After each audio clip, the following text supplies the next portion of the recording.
you and you think they smile at you with, you know, they love you, but that's just a smirk. They say, yeah, one day I'm planning in a crib to get you. I had my kids stair steps, because my husband didn't wake me up. He didn't. I just wake up pregnant. Didn't I tell you to wake me? I got so scared to go to sleep at night, I put suspenders on my panties. So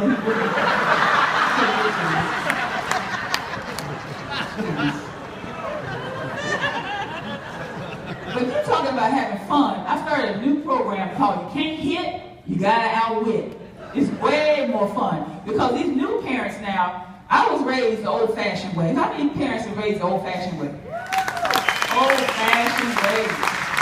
You know, when parents were parents and children were children, you stayed in your place. Yeah. These new parents are doing stuff our parents would never do. They're actually talking to their kids and letting them make a decision. Honey, you want to wear this today? You want to eat this for dinner? Well, it's getting kind of late. Don't you think it's time for you to go to bed? Well, don't you know, ain't you mama? See, our parents kept the power. Eat this, put this on, now go to bed. Yeah. That's the way you raise kids. There's only one question I think you should ask a kid. You got some rent money?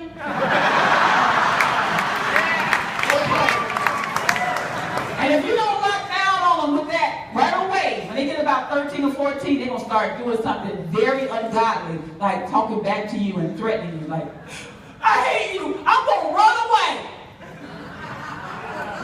You going to run away? Well, take my underwear off and leave. You can come here with no clothes. You can't even button naked, you couldn't walk or nothing. I can't take my clothes out of here. Let the doorknob hit you, where the good Lord split you, give me my balloons. You go. My boy would be standing by the window naked, shaking, shivering. Boy, I can't wait. I wish I had somebody to wear. I have to leave right now. You ain't got it. That's my window, too. Get out my curtains. You ain't got to hit no kid. It's doing fun to have with them. Got to hit him in the membrane. That's where I go. Heck yeah, it works, too. It does. I sent all my boys to college because they were playing football. And they got scholarships, and I'm, like, excited, you know, paying for my sons to go to college. Why? So they can make me the new chunky soup mom. That's right, I was going to be the new chunky soup mom. But they got real education, like law degrees and doctorates and stuff. And I'm like, what they going to do for me? All that did was get you married with some kids and a mortgage. But that's where you invest in. So look at your kids as a potential early retirement. Whatever sport they look like they like it, pump them up. Because you're going to be the first one to receive some money. So I turned my child raising thing into a multi-billion-dollar business. So having children can be fun, and raising them can be fun. Next time your kids get in trouble, don't you get mad. What you getting mad for? They're the one that did something wrong. Get happy. You can't go to the ball this weekend. Yeah. You gonna be home here in the house all weekend. That works. That burns them up. And I never send my kids to their room when they act bad. They got a bed in there, the computer, a phone, TV. What you gonna send them in their room for? Have your kids ever got that mad at you to say, Mama, go to your room. You can't cook, clean, or nothing. Go to your room. Thanks. No. I send them to my neighbor's house to rake leaves, paint, do anything they want to do. I send them to work. My son, that's the deputy state prosecutor in Tacoma, Washington, he was acting up in the 7th grade, brought a report card home to me. I looked at it, I said, oh, so you want to be a street sweeper when you grow up, huh? I don't want to be a street sweeper. No, your grades say, I want to be a street sweeper. That's what they say. But there's nothing wrong with being a street sweeper. That's good, clean, honest work, son. My daddy was a street sweeper back in 1932. But if you go to whatever job, the career you pick, you got to make sure you're the best one at it.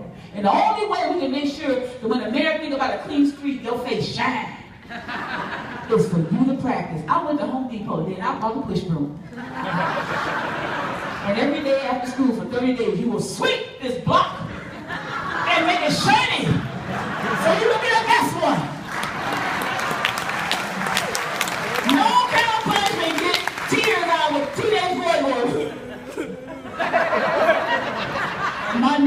love me.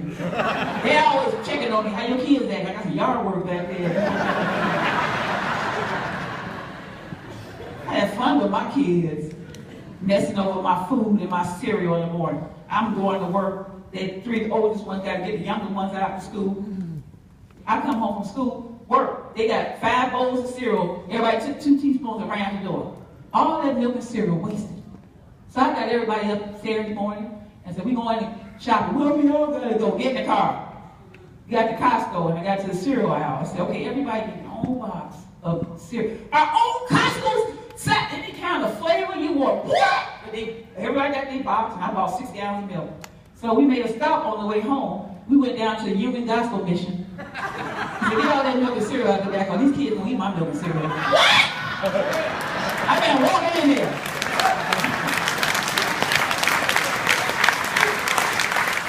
I never saw another bowl of cereal. I don't know what they did with it, but I never saw it. But those kind of things that you can do. I want you to go back and look at some of the old things you're doing with your kids that's not working. Acting up in school, take the day off of work and reenact your high school days. You have to get a wig, if you bald head, get a big wig, long, like we wore long hair in the 70s. So get the wig, have your jeans on, and go to school and stay all day with them. I had a big afro, hoop earrings, and them jeans don't fit like they used to. And I went to school all day to embarrass her. I had some books. Oh my God, he's cute. My daughter, why don't you go home? I said, no, you can talk all the time. Let's see what you're doing in school. You can't listen to the teacher. That's what the problem is. And all the kids was laughing. That she ain't my mama. And now she's a professor at Evergreen State College.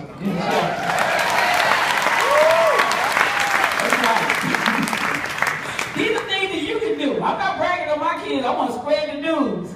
You don't got to hit, outwit. Oh, let me tell you one more thing I did. Because all this stuff is telling you to encourage you to think outside the box. You know, frustrated with your family and stuff. Because of maybe your early behavior, but it's all the way different. It's the new kid, it's the new sheriff in town. This is what's happening now. So, I had 5 teenagers love rap music. 5 bedrooms with different rap music. I was going crazy. They don't listen to nothing I say. I would tell my son, pick up your coat and pick up your shoes and take it up to your room. He don't hear that, but Tupac, the rapper, sung into the words in 5 minutes. So I went to Radio Shack and found a handheld rap mic.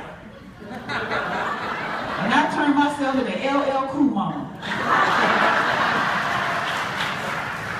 I came home and I didn't talk no more. Pick up your coat, pick up your shoes, take it to your room. Boom, boom, boom, word. Mama, stop, you can't rap.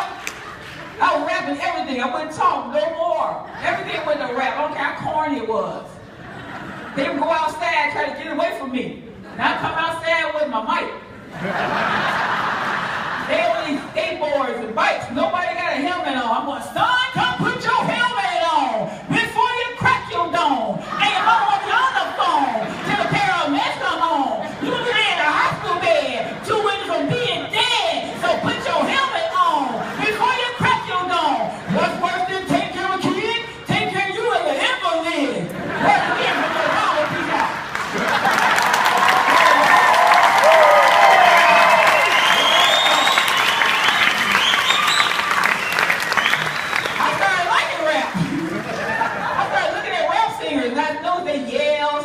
Got an attitude, they're angry, just like a mother. I can say to school.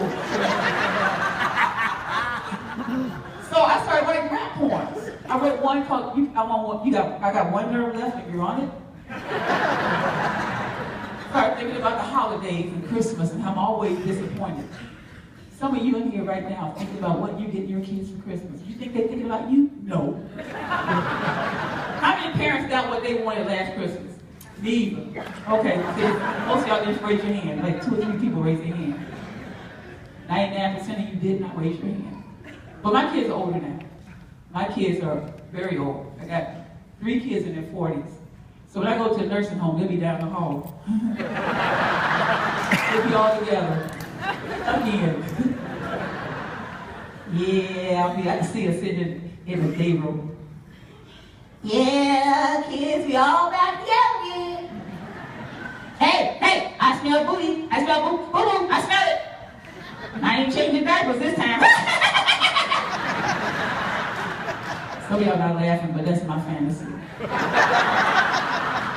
got a lot of fantasy about my kids. They're grown now and getting their beautiful homes, and I can't wait to visit all of them. I haven't made my rounds all around to all of them yet, but I do bring my own crayons and I color on the walls. No, I'm not letting the grandkids do it. I'm doing it, and they get mad. Who broke this glass, Grandmama? That's right. Payback's a mother. This mother. They're going to try to get me back. I'm going to live in an RV and drive off real fast. That's why them RVs be on outside. Those are parents trying to get away. Just drive faster, I ain't coming. Yeah. Oh. Yeah, I love being a grandma. How many grandparents we got here? Where the grandparents at? Don't you love it? I wish I was a grandparent first and then a mom. These are prototypes. Yeah, but these grandkids are way smarter than we were, don't you think? These little kids are smart. We give a baby a rattler and they just shake it and get a little beat. They happy. Nowadays, you got to hand them a computer.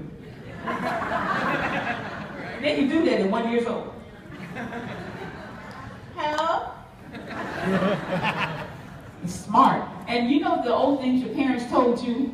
I remember my mama used to tell us every time it rained and thunder outside, cut off the lights, cut off the TV. That's God. He's walking in his kingdom. We be saying, "Wish God, sit down. We're going to turn on the Flintstones. Sit down." So one night, it was raining and thundering. I told my grandkids, like I was told, cut off the lights, cut off the TV. That's God walking in his kingdom. And my 12-year-old granddaughter said, "No, Grandma, that's a hot air and a cold air meeting in the air. Don't you know you're fine?" Shut up. You got some rent money?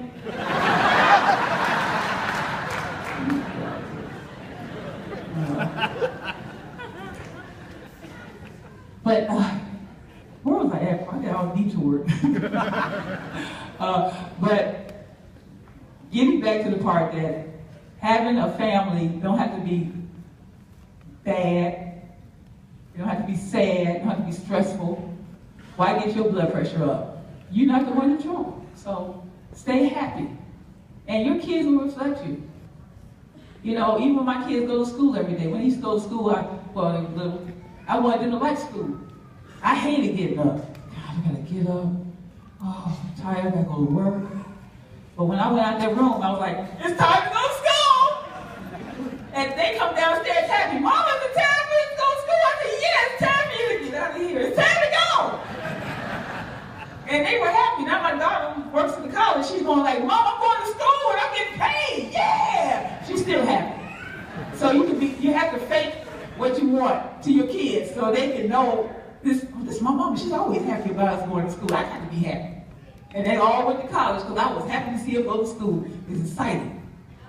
So for the young parents, when you take the last little one off to kindergarten, like I did, I stood there and I cried.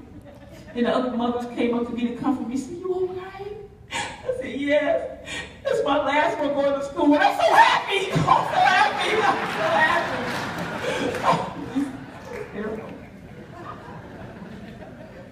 But take your talents. You all got talents. Everybody got special talent in here. Now it's time to stop hiding your talent under a bush.